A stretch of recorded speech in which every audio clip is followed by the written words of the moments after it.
মার মতো দরদি কেউ নাই গো মা।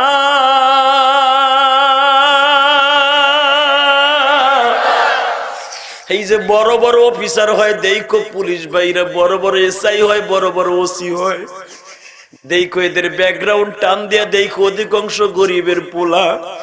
পোস্টিং হওয়ার আগে, প্রমোশন হওয়ার আগে মার কাছে যাইয়া বসে, মা দোয়া কইরো আজকে পরীক্ষা দিতে যাচ্ছি, প্রমোশন হবে। মা যায় না, মাঝে বসে দোয়া করে, আল্লাহ আমার জাদুরে তুমি বড় অফিসার বানায়ো। দুনিয়ায় মায়ের চাইতে বড় ওলি দুনিয়ায় নাই গো বাবা। আমার নবীর সুন্দর চরিত্র যদি গঠন করতে চাও, নিজের চরিত্রকে মা বাবার সামনে দেখায় দাও। আমার বিশ্ব নবী বললেন, হুমা জান্নাতুকা ওয়া নারুকা ইন্নাকা লাআলা খুলুকিন আযীম। আমি নবী যেরকম মা বাবার খেদমত করতে বললাম, মা বাবার খেদমত যারা করবা, আল্লাহর জান্নাতের প্রথম ক্লাসে তোমরা থাকবা। বাজানরা, আমি আপনাদের সামনে একটা ঘটনা বলেই বিদায় নিব। মা বাপরে কেন মারবা, মা বাপরে কেন বাদ দিবা না? মায়ের মতো দরদি এই জগতে হয় না। শীতের মৌসুমে দেখো সবাই আরামে ঘুমায়, তোমার মা তোমার শীতানে বৈশাখ কাঁদে। এই শীতের মধ্যে তুমি ঘুমাও, তোমার মা পায়খানা প্রস্রাবের বিছানা, তোমার পায়খানা প্রস্রাবের খেতা বালিশ মা নামিয়া খালের মধ্যে পরিষ্কার করে। কথা ঠিক না বেঠিক? যুবক ভাইরা, আমি বলে দিয়ে যাই, মা বাপরে ভাত দিতে চাও না, এমন একদিন আসবে তোমার সন্তানও তোমারে ভাত দিবে না। যেদিন তুমি দুনিয়া ছাড়ার আগে হবে বেঈমান হইয়া দুনিয়া ছাড়বা। সদরঘাটের তীরে একটা যুবক মায়ের জন্য দুইটা কাপড় কিনিয়া, দুই জোড়া স্যান্ডেল কিনিয়ে বোনের জন্য সদরঘাটতে লঞ্চে উঠছে। বাবা, শরীয়তপুর সখীপুর বাড়ি ছিল। আমি মাঝে মাঝে ওয়াজটা করি, ইউটিউবের ভিতরে শুই না, তোমরা কানছো।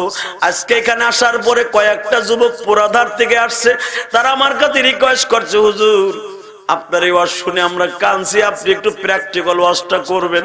যুবক, ভালো করে বোঝার চেষ্টা করো, মা যে কত সন্তানের দরদি বুঝাই দিয়ে যায়। প্র্যাকটিক্যাল।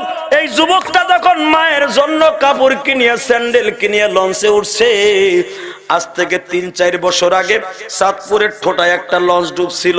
৩০০-র উপরে যাত্রী লইয়া লঞ্চটা যখন ডুববে, 15 মিনিট আগে মার কাছে ফোন দিছে, মা মা গো, মা গো, চাঁদপুরের ঠোঁটায় আছি, নদীর ভিতরে ঝড় উঠে গেছে, মনে হয় লঞ্চটা ডুবে যাবে গো মা। মা তুমি আমারে মাফ করে দিও। যুবক রে, মা যে কত দরদি। ইলিয়াসুর রহমান জিহাদের বুকটা ফাড়িয়া দেখ, তার মায়ের জন্য কত ব্যথা। দুনিয়ায় মায়ের দোয়া ছাড়া কেউ বড় অফিসার হতে পারে নাই, আল্লাহর ওলি হতে পারে নাই। দুনিয়ায় যত সম্মানিত ব্যক্তি দেখো, অধিকাংশ মায়ের দোয়ার খাতিরে হইছে। এ ভাইজান রে, যুবক যখন রিং দিছে, মা লঞ্চটা মনে হয় ঝড়ের কবলে পড়ছে, ডুবে যাবে, মা তুমি দোয়া কইরো। মা দুঃখিনী একটা দৌড় দিয়ে মেঘনা নদীর ভিতরে ঝাঁপ দিছে। ও মালিক,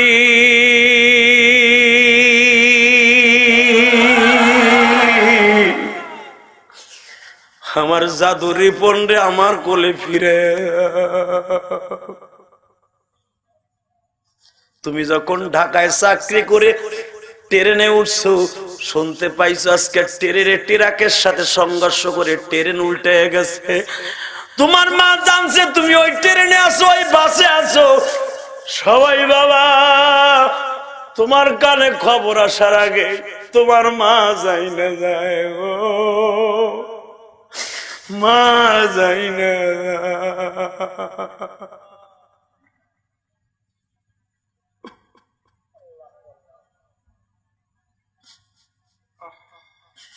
লঞ্চটা ডোবার আগে ফোন দিছে, মা মা মা।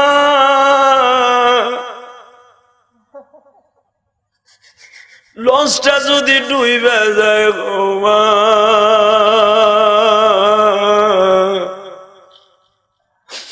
তোমার রিপন রে মাফ করে দিও মা।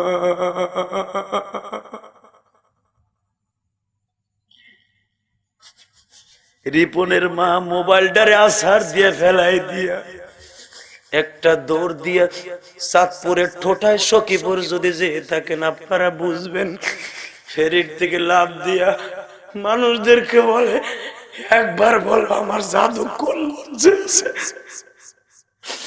মানুষে পাগলের মতো টাইনা উঠায়, তোমার পোলা হলো চাঁদপুরের ঠোঁটায়, গজারিয়ার পরে এখানে কেমনে বুঝবো?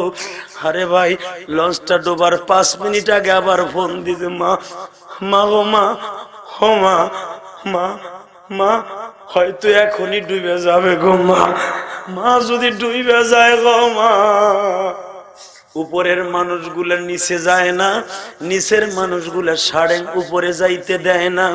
মা আমি ইঞ্জিনের পাশে বসে আছি, মা যদি মরে যায় গো মা, দেখা হইব হাসরের ময়দানে। এ দাড়িবাগা বাবা, তোমার মা কবরে আছে কেমনে আমি জানি না। গতকালকে হাজার হাজার মানুষের সামনে পিরোজপুর যখন বাবা বলতেছিলাম, দাড়িবাগা বাজানরা কাঁদতে কাঁদতে অচেতন হয়ে গেছে, কারণ মায়ের চাইতে দরদি কেউ নাই। এই রত্ন যারা হারায়া ফেলছ আর কপাল পিটাইলেও পাইবা না।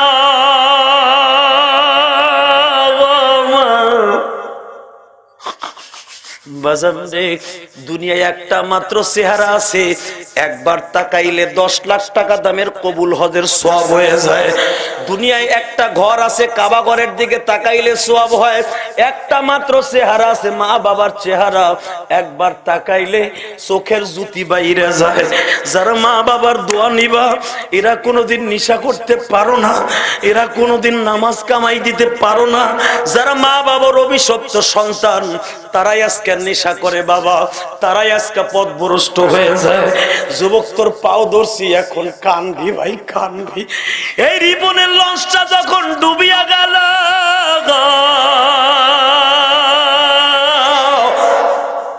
মা সখীপুরের থেকে লাফ দিয়া আবার নদীর মধ্যে নামছে। আমার র‍্যাব ভাইরা, পুলিশ ভাইরা 4 দিন পরে রিপনের লাশটা লয়ে সখীপুর আসছে। তো আমিও দেখে জানছি, আজকে তোমাদেরকে বলে গেলাম, রিপনের কথা শুনে তুমিও কাঁদবা। কে বলছে তুমি আল্লাহর ওলি হইবা না? এ জীবনে একটা দিনের চোখের পানি যদি কবুল হয়, আমার আল্লাহ তোমার এই ময়দান থেকে ওলি বানায় দিতে পারে বাবা। হাত দুইটা এইভাবে উঁচা করে আমার মৌলারে আল্লাহ বলে একটা ডাক দাও, ডাক দাও, ডাক দাও, ডাক দাও, ডাক দাও, ডাক দাও। নিজের হাতে বান্দা তুমি বানায়া, কেমনে দি কোন কাঁদবাও আমি জানি না। আমার মতো কে মা হারাইয়া ফেলছ, মা ও মা, কত কষ্ট মায়েরে দিছি, ওই মা কবরে কষ্ট পাবে আমার কারণে, এটা হতে পারে না গো। সন্তান যখন দুনিয়ায় পাপের কাজ করে, সুদ ঘুষ খায়, নামাজ কামাই দেয়, মা বাবা কবরে পিটানি খায় কেন জানো? এমন সন্তান বানায় আসছোস যেই সন্তানের কারণে আজকে মানুষ নাপাক হয়ে যাচ্ছে। এই জন্য গুনার কথা ছেড়ে দিয়ে এখন কানবা গো বাবা। মায়ের মতো দরদি আর হতে পারে না। র‍্যাব ভাইরা যখন 4 দিন পরে রিপনের লাশটা লইয়া বাবা বরিশালের ঠোঁটার থেকে সখীপুর গেছে, 4 দিনের মধ্যে পানি খায়া লাশটা বাবা কলা গাছের মতো মোটা হয়ে গেছে। গোশতের থেকে চামড়া গুলা খসে খসে কিছু পড়ে গেছে। কোন মানুষ গন্ধে যাইতে পারে না। যুবকরে, সব মানুষ গুলা গন্ধে বাড়িতে যায় না। র‍্যাব কেরাসিন তেল ঢেলে দিছে, পেট্রোল ঢেলে দিছে গন্ধ দূর করার জন্য। তারপরও মানুষ পচা গন্ধে মানুষ যাইতে পারে না। আহারে জনম দুঃখিনী মা, মায়ের নাকে গন্ধ লাগে না।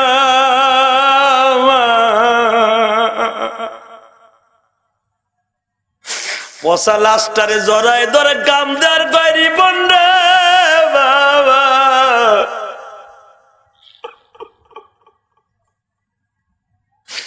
আমি মায়ের জন্য কি কাপড় কিনে নিয়ে আসলি বাবা, আমি মায়ের পরিধান করাইবার আগে তুই চলে গেলি বাবা। মা সন্তানের পচা লাশটা বুকিনে এমন জোরে চিৎকার দিছে, মায়ের এই শাহরগটা ফারিয়া বাবা মা চিরদিনের জন্য পাগল হয়ে গেছে। যুবকের সন্তানরে বুকি নিয়ে যদি মা পাগল হয়ে যায়, ওই মায়ের কষ্ট দিস না। বাপ মারা যায়, মা ছোট্ট ছোট্ট বাচ্চাগুলা বুকে লইয়া নিজের সুখ শান্তির কথা ভুলিয়া সন্তানগুলারে বুকি নিয়ে মানুষ করে। সেই সন্তান এ পাশ বিয়ে পাশ মওলানা হইয়া মায়ের ভাত দেয় না। যুবক আমি তোর দুইটা পাও ধরে বলে যাই, মা বাপরে কষ্টে রাইকে তুই বউ লই আরামে খাবি, তুই আসলে খানা কাজটা তুই জাহান্নামের আগুন খাস গো। বাপ 10টা টাকা চাইলে টাকা দেস না, তোর পোলা মাইয়ার পিছনে স্কুলের টিফিনের জন্য প্রতিদিন 100 টাকা দেস, বাপরে 10টা টাকা চাইলে দেস। হালাকে তোর বাবা পরের জমিতে কামলা দিয়া তোর পরীক্ষার ফি দিছে, হালাকে তোর বাবা রিক্সা চালাইয়া তোরে পরীক্ষার ফি দিছে।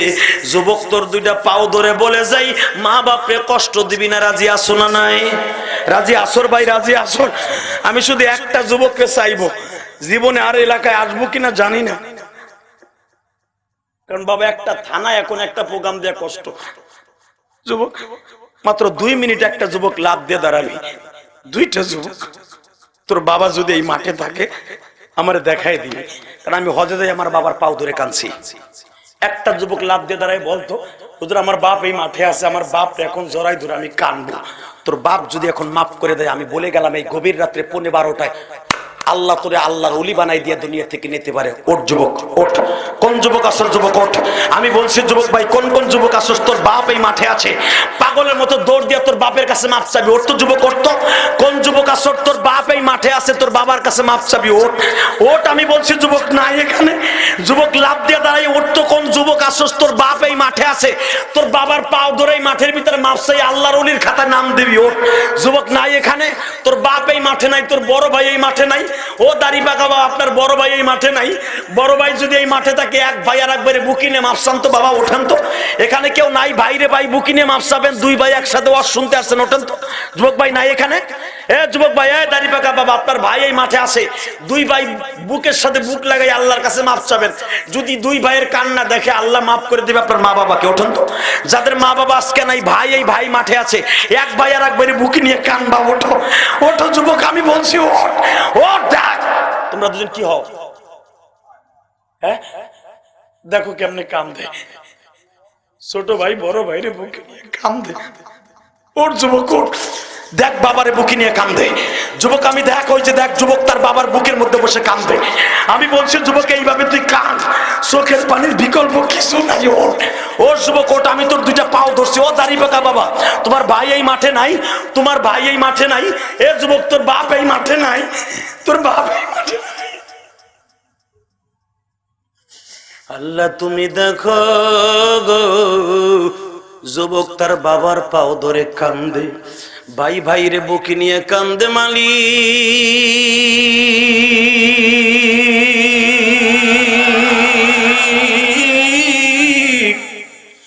তুমি কেমনে মাপ না করে পারবা? তোমার বিশ্ব নবী বলেছে, যখন ভাই বাইরে বুকে নিয়ে কান্দে, তুমি মাঝখানে বসিয়ে বাইরে মাফ করে দাও। আল্লাহু আকবার জোরে বলেন তো বাবা।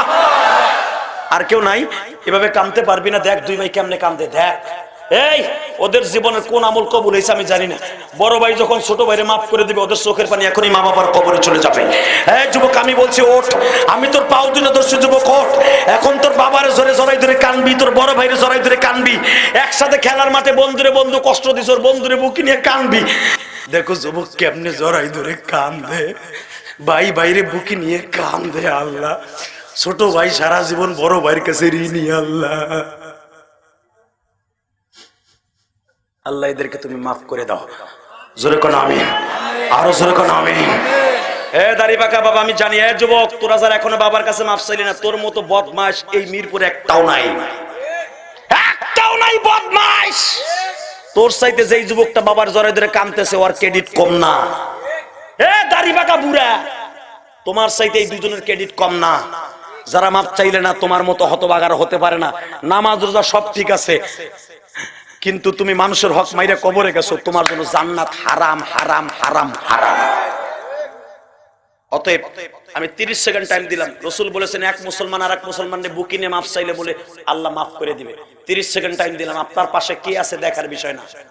এই আপনার পাশে কোন গ্রামের ছেলে আছে জানেন? আপনার চাচতো ভাই, মামাতো ভাই, খালাতো ভাই, যে যারে পাবেন পাশে দাঁড়ান, ওঠেন। একজন আর একজনের বুকে নিয়ে কান্দে না, ওঠো। তুমি যারে পাবা তারে জড়াই ধরো যুবক, আমি বলছি তাড়াতাড়ি। এই যুবতী বোন, দেখো তোমার মা আছে কিনা, দেখো তোমার ভাবি আছে কিনা, দেখো তোমার শাশুড়ি আছে কিনা। একজন আর একজনের বুকে নিয়ে কাঁদবি যুবক, হাসবি না, হাসবি না। তুই যারে পাবি তারে বুকে নিয়ে কাঁদবি। এ দাড়ি বাঁধা মুসলমান, একজন মুসলমান আর একজনকে নিয়ে কাঁদবা, জোরে বল আল্লাহু আকবার। এই কান্দো, এ যুবতী বোন, তাড়াতাড়ি মহিলা প্যান্ডলে একজন আরেকজনের জড়াই ধরে কান্দো। ও মা তাড়াতাড়ি কান্দো।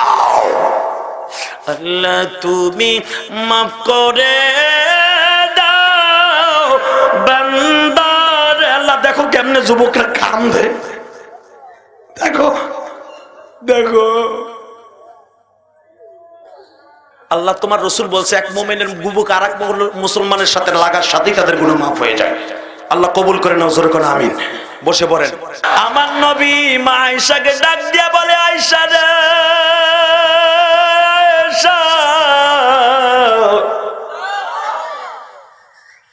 তোমার বয়স এখন 18 বছর, আমি তোমার 6 বছর বয়সে বিয়ে করছি, তুমি 9 বছর বয়সে আমার ঘরে আসছো। আয়েশা, যেই বয়সে দুনিয়ার কোন মহিলা 53 বছর পুরুষের সাথে বিয়ে বসে না, ও আয়েশা 53 বছরের বুড়ার সাথে 6 বছরের মায়ের বিয়ে বসলাম। আয়েশা, আমি তোমারে কি দিয়া দিতে পারি? মা আয়েশা বলেন, আমি আপনার কাছে কিছুই চাই না, শুধু একটা জিনিস আমারে দিবেন গো নবী। আপনি জানো আমার আগে ইন্তেকাল না করেন।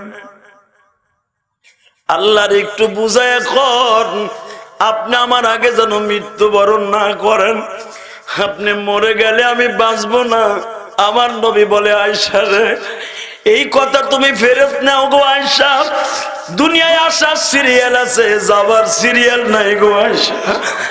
বাবার সামনে সন্তানের লাশ কাঁধে লয়ে যায়, ছোট ভাইয়ের সামনে বড় ভাই কাশ লাদে লয়, বড় ভাই ছোট ভাইয়ের লাশ কাঁধে লয় গো আয়েশা।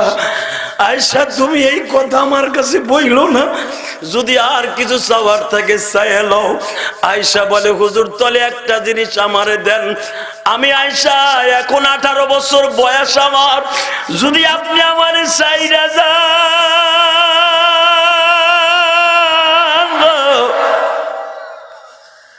আপনি আমার ঘরের মধ্যে কবর নিবেন। নবী বলেন, কি জন্য তুমি তোমার ঘরে আমারে রাখতে চাও? হুজুর, আমি আপনার তৃপ্তি মিটাইয়া খেদমত করতে পারি নাই। আমি আয়েশা ছোট ছিলাম, আপনার অনেক যন্ত্রণা দিয়েছি, বিবির হক আমি আদায় করতে পারি নাই। আপনার ইন্তেকালের পরে প্রতিদিন আমি আপনার সাথে এই রওজার পাশে বসিয়ে কথা বলবো। আমার নবী বললেন, আয়েশা রে, ঠিক আছে, আমি ওয়াদা দিলাম, প্রতিদিন স্বপ্নের ভিতরে আমি তোমার কাছে বসে কথা বলবো। ও আয়েশা, আর কিছু চাও কিনা? হুজুর, আমি আর একটা জিনিস চাই গো নবী, সেই জিনিসটা হলো আপনার কবরের পাশে আমি ঘুমাইতে চাই। আয়েশা, আমার পাশেই তো তোমার বাবা আবু বকরের জায়গা বরাদ্দ হয়ে গেছে। হুজুর, তাহলে আমার বাবার পাশে আমি থাকবো। আমার নবী বললেন, ঠিক আছে আয়েশা, তোমারে দিয়ে দিলাম। ও বাজান, কোন দিলটা নরম করে দিবেন। নবী দুনিয়ার থেকে যাওয়ার 10 বছর পরে হঠাৎ করে হযরত ওমরকে বেঈমানরা নামাজের মধ্যে বল্লম মাগাইল। ওমর নামাজের ইমামতি করতেছিলেন, পিছনের থেকে বাবা এই সন্ত্রাসীরা মনে মনে ভাইব ওমরের জামানার সন্ত্রাসী জিএমবি ছিল। এবার জিএমবি তো আমাদের দেশের সংখ্যা জঙ্গি সংগঠন, ওমরের জামানার জঙ্গি সংগঠন ছিল হালে খারিজিয়া নামে একটা সম্প্রদায়, রাফিজিয়া খারিজিয়া। এই নাস্তিকগুলা সদা সর্বদাই মুসলমানের সাপোর্ট লাগাইয়া দাড়ি টুপি লাগাইয়া মুসলমানকে মারতো। আজকেও দেখবেন দাড়ি টুপি লাগাইয়া পেট্রোল বোমা মারে। কথা বলেন না কেন? সারা পৃথিবীর সামনে মুসলমানকে কালারিং করার জন্য। আসলে তালাশ করে দেখো যারা দাড়ি টুপি লাগাইয়া বোমাবাজি করে একটাও মাদ্রাসায় পড়ে নাই। কথা বলে না কেন?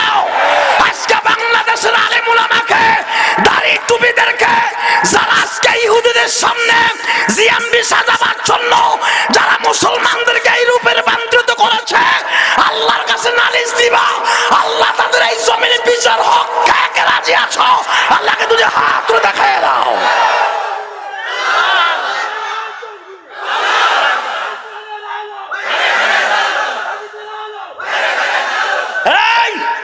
নামধারী কিছু বাংলা বা ইংরেজি ভাই আছে, এরা জীবনে মাদ্রাসায় পড়ে নাই, আজকে জিএমবির খাতায় নাম দিয়া আলেম ওলামারে বদনাম করতেছে। ইহুদিরা বলে মুসলমান সন্ত্রাসী না, ইন্নাদ দীন ইনদাল্লাহিল ইসলাম। মুসলমান হলো পৃথিবীর সর্বশ্রেষ্ঠ আল্লাহর চয়েসকৃত ধর্ম, লাইককৃত ধর্ম। এই ধর্ম কোনোদিন কোন বেঈমানের সাথে গাদ্দারি করতে পারে না। কোন বেঈমান আঙ্গুল জায়গায় কথা বলবে মুসলমানের সামনে, এটা আল্লাহর লজ্জাস্কর কথা। আজকে আমাদের কোরআনকে ভুলে যাবার কারণে, কোরআনের অপব্যাখ্যা দিয়া বুঝাবার কারণে আজকে ছেলেগুলো জিএমবি হয়ে যাচ্ছে। কথা বলেন না কেন? তবে যদি এই সূরাতে কেউ রে পাই দাড়ি টুপি লাগাই আপনাকে উল্টা পাল্টা বুঝায়, হাতটাও বাইঙ্গা থানায় দিয়ে দিবেন। এটা আসলে সত্যিকারের মুসলমানের বন্ধু না, এটা মুসলমানের শত্রু। কথা বলেন না কেন? আল্লাহু আকবার জোরে বলেন। কষ্ট হইতাছে? 5 মিনিট। হ্যাঁ 5 মিনিট। হ্যাঁ হ্যাঁ কয় মিনিট? 1 ঘন্টা? সারা রাত বয়ে থাকবেন? সবাই বয়ে থাকবেন? আল্লাহকে হাত উঠাই দেখান তো কে কে থাকবেন না। আমি বলছি কে কে থাকবেন না, সবাই উঠে হেলাইছে। ঠিকই আছে, আপনিও থাকবেন না, আমিও থাকবো না। আর মাত্র 10 মিনিট কথা বলবে ইনশা বাজান রে। হযরত মা আয়েশা সিদ্দিকার জায়গাটা আমার নবী বরাদ্দ দিয়ে গেলেন।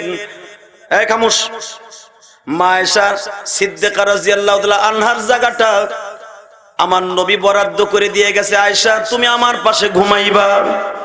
নামাজের মধ্যে মুনাফিকরা নামাজে ওমর ইমামতিতে দাঁড়াইছে, বাবা পিছনের থেকে এমন জোরে বল্লম মারছে, হযরত ওমরের নারী বুড়িগুলা পেট দিয়ে বের হয়ে গেছে। নামাজের মধ্যে ডাক দিছে, ওমর আমার পিছনের থেকে কে আক্রমণ করছে, এই ব্যক্তির ধরতে যাইও না। রাসূলের রওজার পাশে বসে আমারে মারলো, আমার চাইতে সৌভাগ্যবান আর কে আছে? তবে একটা কথা বলে দিয়ে যাই, তার ছেলে আব্দুল্লাহকে বলে আমারে কে মারলো, এই লোকটারে খোঁজার দরকার নাই, এই লোকটার বিচার আল্লাহ করব। তবে আব্দুল্লাহ শোন, কি এখন চিল্লা পাল্লার দরকার নাই, আমি একটু পরেই আমি চলে যাব আল্লাহর কাছে। যদি জীবনে ইন্নাকা লাআলা খুলুকিন আযীম, নবীর উৎকৃষ্টতম চরিত্রের একটা চরিত্র যদি আমার মধ্যে থাকে, এই চরিত্রটা উল্লেখ করে মা আয়েশার ঘরের কাছে যা। মারহাবা বলবেন না বাজান? এখন দিলটা নরম করবেন। আব্দুল্লাহ বলে বাবা গো, তোমার নারী বুড়িগুলা গামছা দিয়ে বাদ দিছি, নারী যতই বাদ দিতে চাই পেটের থেকে ঠেলে বের হয়ে যায়। বুখারীর মধ্যে আসছে, দেখবেন ওমরের মৃত্যুর কাহিনী আল্লামা শামসুল হক ফরিদপুরীর হাতে করা ছাত্র আল্লামা জিদুল হক, যে হলো সরমনায় আল্লাহর কুতুবের শিক্ষক। বুখারীর মধ্যে লেখছে ওমরকে দুধ খাওয়াইতেছে, দুধগুলা পেট দিয়ে বাইর হয়ে যায়। বাবা এমন ভাবে বল্লম দিয়ে আঘাত করছে নামাজের মধ্যে। ওমর এখন বিদায় নিয়ে যাবে, বিদায়ের আগে আব্দুল্লাহরে ডেকে ডেকে বলে, আব্দুল্লাহ রে, কে আমারে মারছে এটা দেখার বিষয় না, তুই আয়েশার কাছে যাইয়া বলবি ইন্নাকা লাআলা খুলুকিন আযীম, শুধু একটা আয়াতের তাফসীর করে গেলাম। নবীর চরিত্রের একটা চরিত্র যদি আমার মধ্যে থাকে, আয়েশার জায়গাটা যেন আমার একটু হাদিয়া দিয়ে দেয়। আমার মনটা চায় আমি আমার নবীর জন্য দুনিয়ার সবকিছু পাল্টায় ফেলছি। আমি ওমরের মতো সিংহ মানুষ, সিংহ পুরুষ, বদমেজাজি মানুষ আল্লাহ দুনিয়ায় মক্কায় আর বানাইছে কিনা জানি না, তবে আমি ওমর নবীর কাছে ইসলাম কবুল করার পরে যদি আমি এরকম হয়ে যাইতে পারি, আয়েশাকে বুঝাইয়া বলবি যেন জায়গাটা আমারে দিয়ে দেয়। তাড়াতাড়ি সারে আব্দুল্লাহ, ওমরের সন্তান আব্দুল্লাহ খুব দ্রুত আয়েশার ঘরের সামনে যায় এতিমের মতো লাফ দিয়ে দাঁড়ায় বলে, ও উম্মুল মুমিনিন মা আয়েশা, মনে রাখেন আয়েশা কিন্তু দুনিয়ার ভাবে বোন হয়, ঠিক না বেটি? কারণ মা আয়েশা হইতেছে আমার নবী হলো ওমরের জামাই, কারণ ওমরের একটা মেয়ে হাফসাকে আমার নবী বিয়ে করছে। সেই হিসাবে আয়েশাও তো হুজুরের বিবি, হাফসাও হুজুরের বিবি, ভাবি হয় না, বোন হয় না, বিয়ান সাহেব হয় না, দুনিয়ার নিয়মে। কিন্তু এখানে দেখেন উম্মুল মুমিনিন আল্লাহ কোরআনে বললেন, এই জন্য দুনিয়ার কেউ তাদেরকে ভাবি সম্বোধন করতো না, সবাই মা বলতো। উম্মুল মুমিনিন মা আয়েশা, আব্দুল্লাহ আমি সবই শুনছি, কারণ তোমার বাবার বডিটা আমার দরজার কাছে পড়ে রয়েছে। তোমার বাবা আমার মুখ থেকে খুব দ্রুত শুনতে চায় নবীর একটা চরিত্র, ইন্নাকা লা আলা খুলুকিন আযীম, উত্তম চরিত্রের যদি একটা চরিত্র থাকে তার ওসিলা করে চাইছি আমার জায়গাটা দিবেনি। এই আব্দুল্লাহ, তোর বাবা এটা চাওয়ার সাথে সাথে আমি নবীর রওজার কাছে দাঁড়াইছিলাম, দুরূদ শরীফ পড়ে যখন ধ্যানমগ্ন বসে গেলাম, আওয়াজ হইতেছে, আয়েশা রে, তুমি যদি তোমার জায়গাটা হাদিয়া দিয়ে দাও, আল্লাহ তোমার জান্নাত হাদিয়া দিয়ে দিব। আয়েশা, আমি নবী তো জায়গাটা তোমারে দিছি, তুমি ভালোবাসি আমার খলিফাতুল মুসলিমিন ওমরকে দিয়ে দাও। আমার দুইটা শ্বশুর আমার পাশে ঘুমিয়ে থাকুক। আব্দুল্লাহ, আমি উদারতার প্রমাণ দিয়ে গেলাম,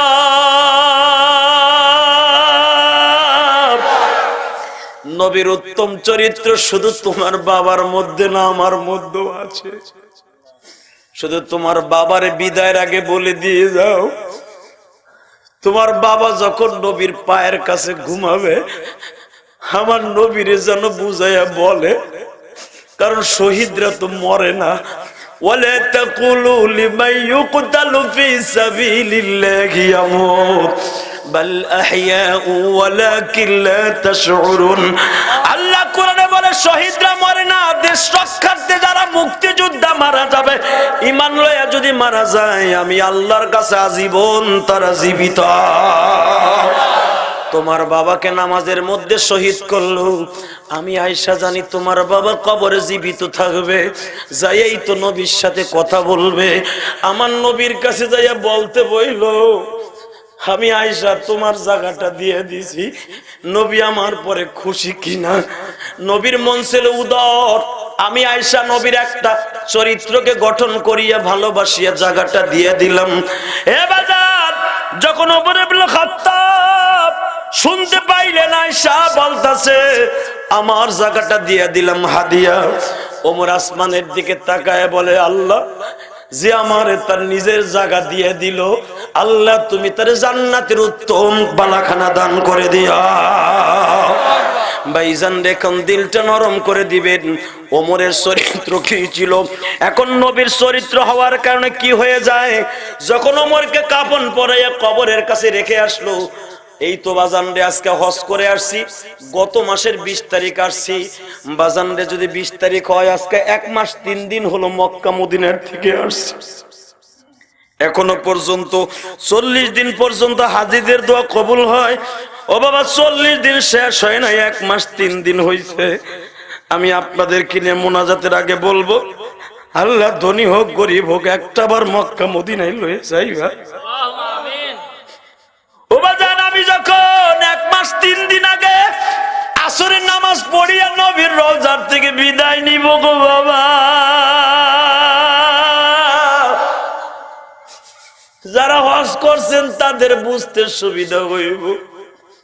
নবীর রওজার প্রথম ছিদ্রর কাছে দাঁড়ায় যখন বলবেন আসসালাতু ওয়াসসালামু আলাইকা ইয়া রাসূলুল্লাহ, আমার নবীর প্রথম পায়ের কাছে দাঁড়ায় সালাম দিচ্ছেন, দ্বিতীয় আবু বকর ওমরের কাছে দাঁড়ায় সালাম দিলেন, তৃতীয় ওমরের রওজার পাশে দাঁড়ায় সালাম দিলেন। বাবা শেষ সালাম যেদিন দিয়ে আসবো, আমি গুনাহগার নবীর রওজার পাশে দাঁড়াইলাম, যে দরজা দিয়া জিবরাইল মানুষের বেশে 40 বার নবীর সাথে কথা বলছে, যেই দরজা দিয়ে আমার বিশ্ব নবী বের হয়ে কবরস্থানে যাইতো, আমি গুনাহগার ওই দরজার কাছে দাঁড়াইয়া হাত তুললাম। আমার সাথে অনেক হাজিরা ছিল, কারণ মক্কায় যাইয়াও শান্তি নাই বাবা, যে দেখে সে বাংলাদেশের আমার চিনে ফেলে। হুজুর আপনি ইলিয়াস রহমান জিহাদি না? ইউটিউবের এত বক্ত হুজুর আপনার অর্শনে কান দি, আপনি মদিনায় আইছেন, হুজুর আমাকে একটু দোয়া করেন না, আপনার সাথে একটু দোয়া করে যাই। বাজানরে যখন শেষ সালাম দিলাম, আমারে দেখেই তো অনেকে চিনে ফেলছে। আমি অনেকে চিনে ফেলতে পেতে আমি রুমাল মাথায় দিয়ে থাকতাম, রুমাল দিয়ে ঢেকে রাখতাম। এ বাবা আজকে যখন শেষ সালাম দিয়ে বের হব, অনেক হাজিরা জড়ো হয়ে গেল। হুজুর আপনি তো আজকে বাংলাদেশে চলে যাবেন, আমাদের জন্য একটু দোয়া করে যান। বাজান আমি যখন শেষ সালাম দিয়ে হাতটা তুললাম, মনে পড়ে গেল হযরত ওমরের কথা। ওমর যেদিন শহীদ হয়ে যাবে, নবীর রওজার পাশে দাঁড়ায় আখিরি সালাম দিয়া বলে, নবী গো, আমি ওমর যদি জীবনের একটা সুন্নাতকে পালন করে থাকি, এর উসিলায় নবী আপনি আমার সুপারিশ করবেন। আমি আপনাদের জন্য দোয়া করে যাই, যাদের মধ্যে আমার নবীর সুন্নাত বিদ্যমান থাকবে, ইন্নাকা লা আলা খুলুকিন আয়াতটা থাকবে, আল্লাহ তাদেরকে বিশ্ব নবীর সাথে হাসর করে দিবা। যুবক ভাইরা, দুনিয়া থাকার জায়গা না, চলে যাইতেই হবে। হযরত ওমরকে যখন কবরের পাশে শোয়াইবার আগে ওমর বলেছিলেন, ইন্তেকালের আগে আমার দাফন কাফন করার আগে বিশ্ব নবীর রওজার পাশে যেয়ে জিজ্ঞেস করবি, হুজুর আপনার পাশে ওমরের ঘুমাইবার অনুমতি আছে?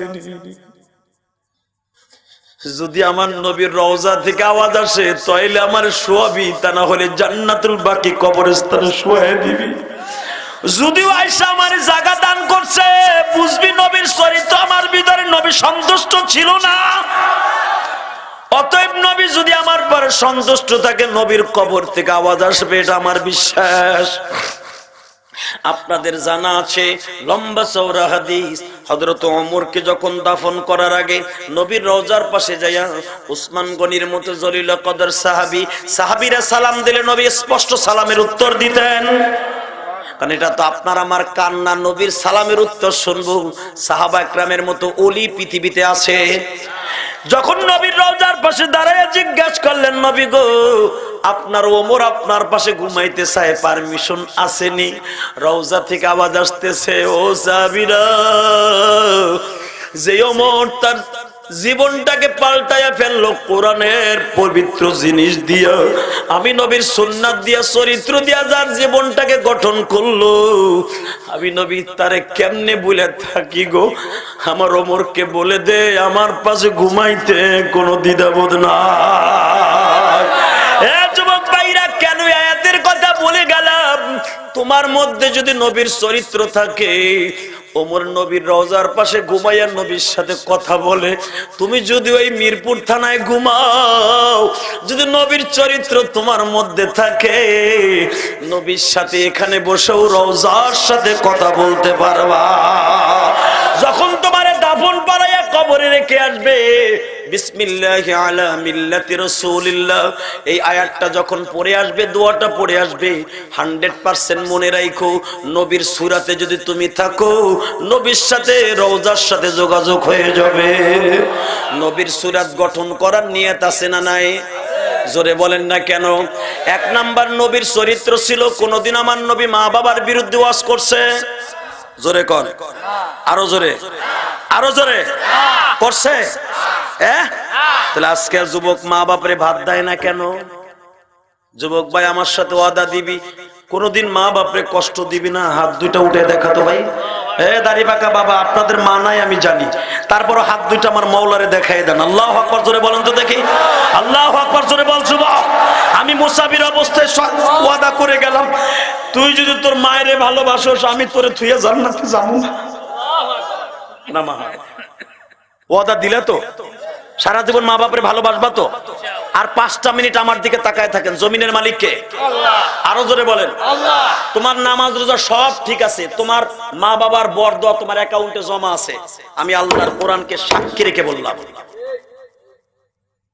আল্লাহর কোরআনকে সাক্ষী রেখে বললাম, তুমি যতবার আলেম হওয়ার হাজি হও, মা বাপদের বরদোয়া যদি তোমার অ্যাকাউন্টে থাকে, তোমার দোয়া আসমানে যাবে না, যাবে না, যাবে না, যাবে না। কথা বলেন না কেন? যুবক, মা বাবার বরদোয়া যদি অ্যাকাউন্টে থাকে, রসুলের যুগে থাকার পরও তার দোয়া আসমানে যায় না। হুজুরের প্রিয় সাহাবী 32 বছরের পোলা আলকামা, 32 বছর, 28 বছর বয়সে কালেমা পড়ছে। 4 বছর নবীর সান্নিধ্য লাভ করার পরে হঠাৎ করে বদরের যুদ্ধ, উহুদের যুদ্ধের পরে আলকামার ক্যান্সার হয়ে গেছে। খালি বাবনি ক্যান্সার এই যুগে আছে, ওই যুগে ছিল না? ওই যুগেও ছিল, ডায়াবেটিসও ছিল, সব রোগ ছিল, কিন্তু নাম জানতো না। আগে মানুষ বললে ওটা কেমনে মরছে, কয় হার্ট ফিল করে মরছে, বলতো কিনা? আর এখন ওইটারে সাইজ করে কয় স্ট্রোক করে মরছে। কথা কন না কেন? এ ভাই কেমনে কয় হার্টে যেয়ে হার্ট ফিল করে মারা গেছে রৌদ্রের কারণে? আরে রৌদ্র না, ওইটা স্ট্রোক করছে। কথা কন না কেন? এটার সাইজ হয়েছে। আগে মানুষ কইতো কি হয়েছে, কয় পের মুহা হয়েছে, খালি ঘন ঘন মুতে। এখন ডাক্তারের কাছে গেলে কয় এটা ঘন ঘন মুত না, এটা ডায়াবেটিস। কথা কন না কেন? এটা সাইজ হয়েছে। রোগ রসুলের যুগেও ছিল, ছিল কি ছিল না? কত বড় বড় সাহাবী ডায়াবেটিসের রোগী হইয়া রক্তের ভুগতে ভুগতে মরে গেছে। নবী হাদিসে বলে দিলেন, যারা ভুইগা মরবা, রোগে মরবা, তারা জান্নাতে আগে যাইবা। তো রসুলের যুগে রোগ না থাকলে হুজুর এই হাদিস কেন বলছে? ঠিক না বেঠিক? জোরে কোন? আসলে আপনাকে কষ্ট হয়ে গেছে। আহেন মুনাজাত করে আল্লাহুম্মা আমিন। করব না? তবে একটা শর্তে আমি আরেকটু বাড়াবো, যদি একটা লোক উড়ে ওর লুঙ্গি টেনে ধরবে, ও যাই যাক গা, ওর লুঙ্গি থাও। ওই বেটা কয় ঠিক, তোরে ধরলে যে তুই ল্যাংড়া হয়ে যাবি, বেটা লাইগে যাবে ঘুষা ঘুষি। তাই না, ধরতে হবে না, সবাই বসে থাকেন, মারহাবা করেন। বাবা লালমনির হাট গেছি ওয়াজ করতে, মাঘ 22 শীত। আমি যখন কইছি ওয়াজ করবো আপনাকে মন মতো যত সময় চান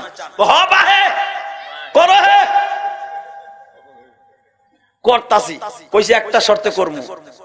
বুড়া একটা কয় কি শর্তে? বললাম যেটা যাবে এটা লুঙ্গি টেনে ধরবে।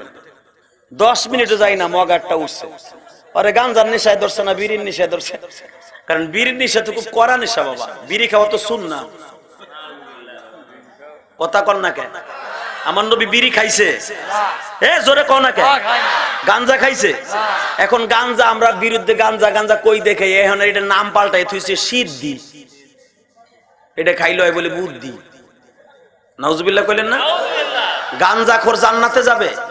গাঞ্জা খাইয়াছে বোর হক, মা বাবার হক, বাবা খাইয়া ইয়াবা খাইয়া মা বাবার হক নষ্ট করে, ও সত্যিকারে মুসলমান না। কথা কন না কেন? এই রেল স্টেশনের পাশ দিয়ে দেখবেন প্রতি মাগরিবের পরে একদল আল্লাহর ওলি আছে, 8-10 জন এমনি খালি বানায়। আর বেশি যদি মশলা হল করতে চান, মাজারের কাছে যাবেন, যাই দেখবেন আল্লাহর ওলিরা বয়ে বয়ে সিদ্ধি বানায় এমনি। এটা খাওয়া কি হালাল না হারাম?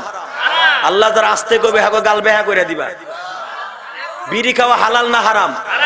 বিড়ি করে গালের তা কি এর গন্ধ কয় দেখেন তো? এই তো কয় তামাকের গন্ধ। তামাক তো পানালারাও খায়। ওইটারে মেডিসিন দিয়ে সাইজ করছে, বিদায় হয়ে গেছে জর্দা। ওইটার আবার ওই কাগজের মধ্যে বইটা টানতে দিচ্ছে, এর লেগে হয়েছে বিড়ি। কথা কন না কেন? হে মুসলমানের পোলা, তামাক 2 শ্রেণী বানাইয়া জর্দা বানাই খাইলে হারাম হয় না, আর ওইটারে টাইনা ধুমা বানাই খাইলে কি আরাম হয়? বিড়ি করে গেলে আস্তা পাট আর মুতের গন্ধ করে। কথা কন না কেন? আমার সাথে উত্তর দিবেন, বিড়ি খাওয়া হালাল না হারাম? হারাম। খাইতে বড় আরাম। আল্লাহ মাফ করুক, জোরে কোন আমিন। বিড়ি যারা খাইবেন বাবা, একটা সবচেয়ে বড় ক্ষতি হবে কি জানেন? আপনার হাতটা নষ্ট হয়ে যাবে, আপনার কাছে ফেরেশতা থাকবো না, আর ফেরেশতা না থাকলে আপনার কালেমা নসিব হইব না বাবা। অতএব এইটা খাওয়া বাদ দেন। আমি বলবো না আপনি একসাথে বাদ দেন, আস্তে আস্তে বাদ দেন। জোরে কোন মারহাবা, আল্লাহ কবুল করুক। বিড়িখোর নিশাখোর দেখবেন মা বাপরে ধরে মারে, মারে কি মারে না? নিশার টাকা দিলে মায়েরে খুন করে, বাবারে খুন করে। বাবার টাকা, পকেটের টাকা নেশা করার জন্য চুরি করতে করতে সে একদিন বড় টুন্ডা বাবুল, কালা মাসুদ হয়, কালা জাহাঙ্গীর হয়, বড় গুন্ডা হয়। পুলিশ বাইরেইতেও পারে না, কিছু কইতেও পারে না। আবার বড় লিডার হলে এক এমপির আন্ডারে চলে যায়, সে তখন হয়ে যায় অলরাউন্ডার। হালাকে ওরে ঘুষে কালা জাহাঙ্গীর আমি দেখছি ইন্ডিয়ায়। এক ঘুষি দিলে একটা পুলিশে যদি ওরে তলপেটে একটা ঘুষি দেয়, আমার দেশের পুলিশ ও 3 দিন লাটিমের মতো ঘুরবো। গাঞ্জা খাইতে খাইতে কালা জাহাঙ্গীরের চোহের মধ্যে এত বড় গদ হয়ে গেছে। হেইডার নাম শুনলে অলরাউন্ডার বিশ্বাস করেন, প্রশাসন শুদ্ধ কাঁপে। ওই দেশে বসে এই দেশে লাটিম ঘুরায়। টুন্ডা বাবুল এলাকায় মুরগি চুরি কইরা মানুষ হাত বাইরে ভাঙ্গে থুয়ে দিছে, হে ঢাকা যাইয়া বড় মস্তন হয়েছে টুন্ডা বাবুল। এক হাত নাই, হে কত বড় অলরাউন্ডার আপনি কল্পনা করতে পারবেন না। সে 32 তলার উপরে বৈশা বলে দেয় অমুকরে ফাইনাল কর, 3 মিনিটে ফাইনাল। হালাকে আর এইটা নাই, ও চালাইতে পারে না, আর একজন দিয়ে চালায়। এখন বড় অলরাউন্ডার, নাউজুবিল্লাহ বলে না কেন? পুলিশ ভাইদের হাতের নাগার দিয়ে ঘরে কিছু করতে পারে না, তার মামার খুঁড়ে জোর। মনে রাখো বাবা, যা কিছু করো কে দেখতেছে? যে যে জিনিস নিয়ে ঘুরবা তার মরণ সেইভাবেই হবে। এই যে ক্রস ফায়ারে পুলিশে যে কুত্তার মতো মাইরা ফেলায়, তো আর্মি ভাইরা কেন ফেলায়? তো এরকম অনেক মায়ের মতো ফেলাইছে। তবে ভাইজান আমার কথার উত্তর দিবেন, এই জমিনের মালিক যিনি, আল্লাহ সব দেখতাছেন। এ যুবক ভাইরা, যার সাথে মা বাবার দোয়া থাকবে, এই মানুষটারে ক্রস ফায়ার দিলেও মরবে না। আমি ইলিয়াসুর রহমান জিহাদি মা 12 বছর বয়সে হারাইছি। যুবক ভাই, মায়ের কষ্ট বুকে নিয়ে বড় হইছি। গোপালগঞ্জের জমিনে আমার মা ঘুমাই রইছে। 12 বছর বয়সে যখন আমি মা হারাই, আমার মা জীবনের শেষ কথা বলল, ইলিয়াস রে, তুই যদি আলেম হস গো বাবা, আমি মা তোরে দুধের দাবি ছাইরা দিব, আমি মা তোরে মাফ করে দিব। তুই আমারে একটা ওয়াদা দে, তুই জীবনে কোনোদিন মাদ্রাসা ছাড়িস না। ও ভাইজান, আমার ক্লাস ফ্রেন্ড ছিল বাংলাদেশের চিত্র জগতের রোমান্টিক নায়ক শাকিব খান। আমরা একই বংশের সন্তান, একই স্কুলের ছাত্র। এ ভাইরা, আমার মা জানতো সঙ্গ দোষেও নষ্ট হয়ে যাবে। আমার জনম দুঃখিনী মা আমার সাথে ওয়াদা করাইতেছে, ইলিয়াস রে বাবা, তুই যদি আলেম হস গো বাবা, আমি মা তোরে দুধের দাবি ছাইরে দিব। আমি আমার মায়ের কথা বিশ্বাস করি নাই। একদিন আমার কথায় আপনারা দাওয়াত দিয়ে নিয়ে আসবেন, আমার কথা শুনে কাঁদবেন। যুবক যারা মায়ের কথা শুনে জীবনকে সুন্দরভাবে গঠন করবি, বাইজিদ বুস্তামির মুতলি হয়ে যাবি। আর এখানে আসার পর একটা ছেলে গত 2 বছর আগে আমার ওয়াজ শুনছিল, সে তার মা অসুস্থ, আমার 100 টাকা হাদিয়া দিয়ে দোয়া চাইছে। আলেমুল আমার কাছে সবাই দোয়া চাইতে পারে না। এবং একটা ছেলে এখানে প্রথমে আইসে, ছোট্ট একটা বাচ্চা নিয়ে আইসে দেখছেন আমার কাছে দোয়া চেয়ে গেছে কোলে নিয়ে। আমি সবার জন্য দোয়া করি। আলেমুল আমার সাথে সবাই মুসাফা করে হাদিয়া দিতে পারে না। আমি আপনাদের কাছে হাদিয়ার মুখাফিক্কি নয়, শুধু বলতে চাই উলামা একরাম এই এলাকায় যাদের আছে তাদের সাথে আপনি মুসাফা করে হাদিয়া দিবেন। আমার বিশ্বনবী বলেছেন, কোন সাহাবী আমার সাথে খালি হাতে কোনোদিন মুসাফা করে নাই। হাদিয়া হলো পৃথিবীর সর্বশ্রেষ্ঠ সুন্নাত। অতএব মেহেরবানি করে যারা আমার কাছে দোয়া চাইছে, আল্লাহ তাদের কবুল করে। বিশেষ করে হাসান, যে ছেলেটা মালয়েশিয়া থাকে, ও আমাকে আনার পিছনে যে কত মেহনত করছে আমি জানি। অতএব আমি দোয়া করি, আল্লাহ হাসানকে তুমি ভালো রাখো। বিশেষ করে যেই হাসানের বাসায় আজকে সেই জোহরের পরে এসে এই পর্যন্ত রেস্ট নিলাম, ওর ভাবি, ওর মা, ওর আত্মীয় স্বজন আমারে পাক করে খাওয়াইছে। আল্লাহ তুমি বরকত দান করো। আলেমুল আমার সবাই পাক করে খাওয়াইয়া দোয়া নিতে পারে না। আল্লাহ তুমি বিশেষ করে যুবকদেরকে কবুল করে নিও, এদের জানে মালে বরকত দিও, হালাল রুজির ব্যবস্থা করে দিও। যারা আমার বইটা কিনছে, আল্লাহ অন্তত একটা হাদিস পড়লে এর উসিলে আমার মাকে মাফ করে দিও। সবাই ভালো থাকেন, সুস্থ থাকেন। আমার পরে কোনো রাগ নাই তো? হ্যাঁ, কষ্ট নিছেন? আপনাদের বকছি, তবে আমি একটা উপকার করে গেছি, বাপরে সন্তানের বুকের সাথে মিলেই দিয়ে গেছি, যা পৃথিবীর মেম্বার, চেয়ারম্যান, এমপি পর্যন্ত পারবে না। ঠিক না বেঠিক?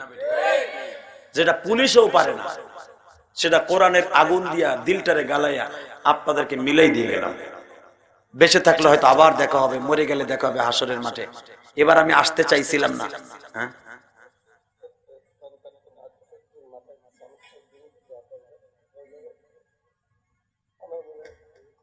আমিন।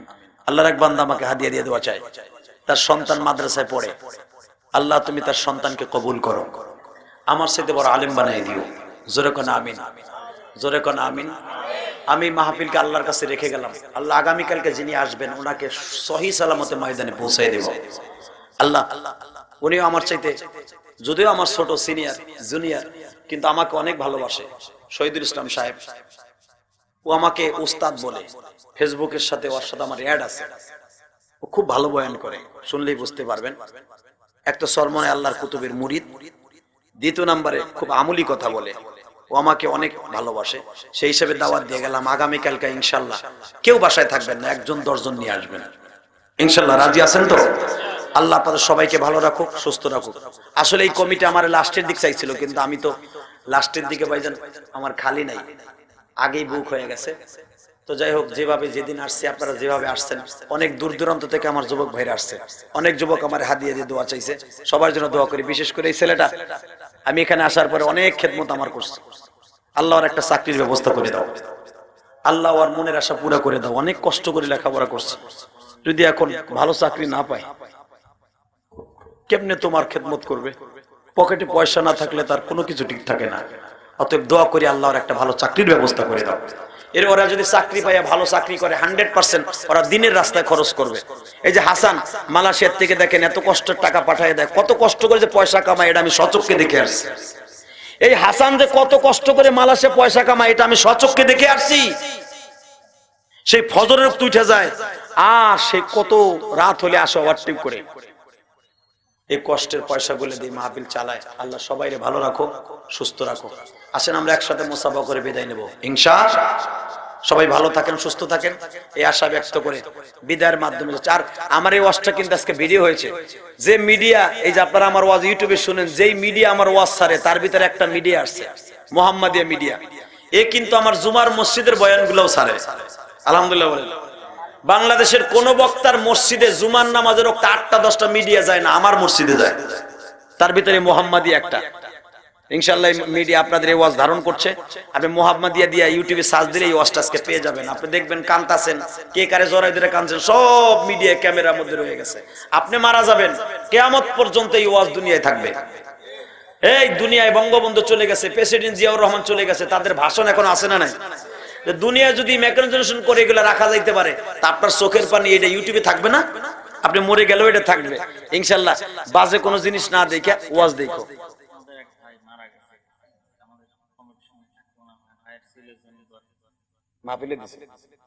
আল্লাহ তুমি কবুল করো, জোরে কোন আমিন।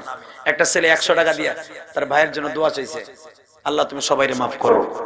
সবাই ভালো থাকেন, সুস্থ থাকেন। কোন কথা আছে মুনাজাত করে দেবো না, কেউ কথা বলবে? তাড়াতাড়ি বলেন। আল্লাহুম্মা আমিন। ربنا ظلمنا انفسنا وان لم تغفر لنا وترحمنا لنكونن من الخاسرين اللهم اغفر لنا ولوالدينا رب ارحمهما كما ربياني صغيرا। জমিনের মালিক রে, তুমি তাকায় দেখো, রাত 12টা বাজে, 12টা ওভার হয়ে গেছে। ও মালিক, 9:15 স্টেজে উঠছি, 12:15 মতো বেজে গেল। 3 ঘন্টা, 3.5 ঘন্টা তোমার পাগল গুলি বসে বসে কোরআনের মজমায় কাঁদলো। তোমার নবীর চরিত্রের আয়াত শুনিয়ে কত আল্লাহু আকবার বলে। আল্লাহ, বাপ সন্তান রে বুকে নিয়ে কাঁদলো, ভাই ভাই রে বুকে নিয়ে কাঁদলো। মুনাজাতের মাধ্যমে বিদায় নিয়ে গেলাম।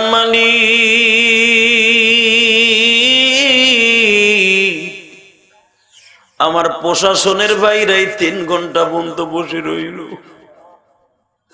তারাও তো বসে বসে তোমার বান্দাদের অবস্থা দেখিয়ে কাঁদছে। আমার ভাইরাও তো মায়ের পাগল, বাবার পাগল।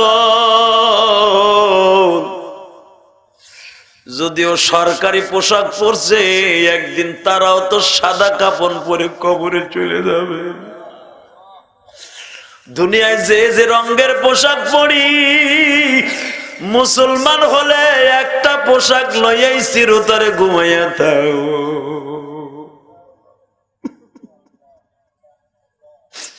কারো পোশাক পাঞ্জাবির পোশাক, কারো পোশাক খাকি পোশাক, কারো পোশাক বিভিন্ন রং বেরঙের পোশাক। এই পোশাকটা চিরতরে খসাইয়া কালো কাইথনটাও মাজার থেকে খুলিয়া জীবনের শেষ গোসল দিয়া কবরে মাটির ঘরে রাইখা, আরে মায়েরে কবরে রাখলাম, বাবারে কবরে রাখলাম।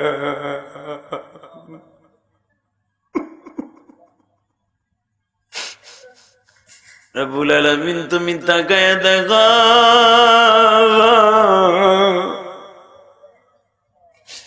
কার জানো জনম দুঃখিনী মানা,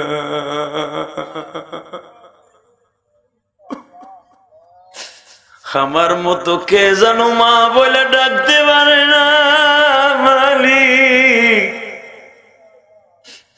হজ করে আসলাম, বাসায় যাইয়া কত মানুষ আমারে দেখতে আসলো, আমার মা তো দেখতে আসলো না। এমনি করে কত ভাই আছে বাসায় যাইয়া মা বলে ডাক দিতে পারে না। মেহেরবানি করে আমার ভাইদের মাকে মাফ করে দাও গো আল্লাহ, কবরটা জান্নাতের বাগান বানিয়ে দাও আল্লাহ। এই মাসের 11 তারিখ যে অ্যাক্সিডেন্ট করছিলাম, হয়তো কবরে চলে যাইতাম, হয়তো তোমার পাগলদেরকে আমার ওসিলায় কাদা ভাবিলাই এখনো বাঁচায় রাখছো আল্লাহ। মাহফিলে বসে যারা কাঁদছে তাদের মাফ করে দাও, তাদের বাবা মাকে মাফ করে দাও, তাদের কবরগুলা জান্নাতের বাগান বানিয়ে দাও। আয় আল্লাহ, খাস করে যেই হাসানের বাসায় খাইছি, যেই হাসান আমারে আনার জন্য এত কষ্ট করছে, মালিক ও মায়ের পাগল, বাবার পাগল আমি জানি, মেহেরবানি করে ওকে তুমি মাফ করে দিও, বিদেশের বাড়ি ভালো রাখো। খাস করে যেই যুবক গুলাই মাহফিলের জন্য জান ফেদা করছে, আমি জানি এই যুবক কমিটি অনেক কষ্ট করছে মাহফিলকে সুন্দর করার জন্য। তার মধ্যে ডাইন পাশে একটা যুবক বসে আছে, আমারে বলে হুজুর লেখাপড়া করছি, ভাই ভাও দিছি, চাকরি হয় না, আল্লাহ ওর একটা সুন্দর চাকরির ব্যবস্থা করে দাও, আর মা বাবার মুখ উজ্জ্বল করার তৌফিক দিয়ে দাও। তোমার নবীর সুন্নাত গুলা মুখে আছে, রসিলার একটা ভালো ব্যবস্থা করে দাও আল্লাহ। আরো যারা দোয়া চাইছে সকলকে কবুল করো। তোমার এক বান্দা তার সন্তানের জন্য হাদিয়া দিয়ে দোয়া চাইছে, কবুল করে নাও। আরো কত যুবক রুমের মধ্যে দোয়া চেয়ে আসছে, কবুল করো। অনেক দূর দূরান্ত থেকে আমার ভাইরা আসছে, তাদের সবাইকে কবুল করো। আমার মা বোনরা আল্লাহ চাতক পাখির মতো মাইকের আওয়াজের দিকে তাকিয়ে আছে, আমার মা বোনদেরকে কবুল করো আল্লাহ। স্বামীর খেদমত করার তৌফিক দাও, শাশুড়ির খেদমত করার তৌফিক দাও, ছেলে সন্তানগুলোকে নেককার বানিয়ে দাও আল্লাহ। আমার মা বোনদেরকে মা ফাতেমার সাথে হাসর করে দিও, আমার মা বোনদের পর্দানিশী বানিয়ে দাও, তাদের গর্ভ থেকে যে সন্তান আসবে ওমর ইবনে খাত্তাবের মতো বানিয়ে দাও। রসুলের চরিত্র নিয়ে কথা বলেছি আল্লাহ, একটা আয়াতের তাফসীর করেছি, মেহেরবানি করে আমাদের রসুলের একটা চরিত্র আমাদের ভিতরে গঠন করার তৌফিক দিয়ে দাও। 5 ওয়াক্ত নামাজি বানিয়ে দাও, নিশা মুক্ত সমাজকে গঠন করার তৌফিক দাও, সুদ মুক্ত সমাজকে গঠন করো, যাকাত ওয়ালা জিন্দেগি গঠন করার তৌফিক দাও আল্লাহ। আমাদের দেশটা সত্য দেশ, এই দেশের বলে আল্লাহ রহমত বর্ষিত করো, খাস রহমত বর্ষিত করো আল্লাহ। আমাদের দেশটাকে সুন্দর করে দাও, হিংসা মারামারি, হিংসা বগসকে কেনাকে দূর করে দাও। মালাকুল মউত যেদিন পাঠাইবা এই জবান থেকে জারি করে দিবা লা ইলাহা ইল্লাল্লাহু। টাকাগুলো নাও।